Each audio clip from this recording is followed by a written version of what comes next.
अनेक वर्षापूर्वीची गोष्ट आहे. एका घनदाट जंगलात एक ससा राहायचा, ज्याला आपल्या गतीचा खूप अहंकार होता. त्याला जंगलात कोणी देखील दिसले तर तो त्याच्याशी पैज लावायचा व शर्यत जिंकायचा. सर्वांसमोर स्वतःचे खूप कौतुक करायचा व इतरांचा अपमान करायचा. एकदा जंगलात फिरत असताना त्याला एक कासव दिसले. त्याचा हळूपणा पाहून सश्याने त्याच्याशी शर्यत लावायचे ठरवले. जंगलात असलेले डोंगर जो कोणी पहिलं पार करेल तो जिंकेल. कासवानी सश्याशी शर्यत करण्यासाठी संमती दिली व शर्यतीसाठी तयार झाले.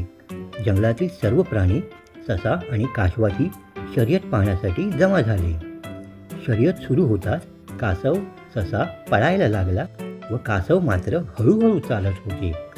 पुढे गेल्यावर सश्याने वळून पाहिले तर कासव कुठेही दिसले नाही. सश्याने विचार केला की कासव खूप हळूहळू चालत आहे. त्याला इथपर्यंत येण्यासाठी खूप वेळ लागेल. मी थोडा वेळ आराम करून घेतो. तो तिथे झोपून गेला. थंडगार हवा असल्याने सश्याला झाडाखाली गार झोप लागली. कासव हळूहळू डोंगरावर पोचून गेले. इकडे सश्याला जाग आली व त्याला समजले की खूप उशीर झाला आहे. तो पळत पळत डोंगरावर गेला व त्याने पाहिले की कासव आधीच डोंगरावर पोहोचून शर्यत जिंकले आहे.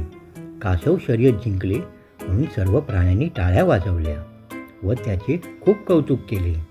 कासव शर्यत जिंकले व सश्याने मान्य केले. बोध: जो संयमाने व मेहनतीने काम करतो त्याचा विजय निश्चित असतो. अशा छान छान गोष्टी ऐकण्यासाठी चॅनलला सबस्क्राईब करावे.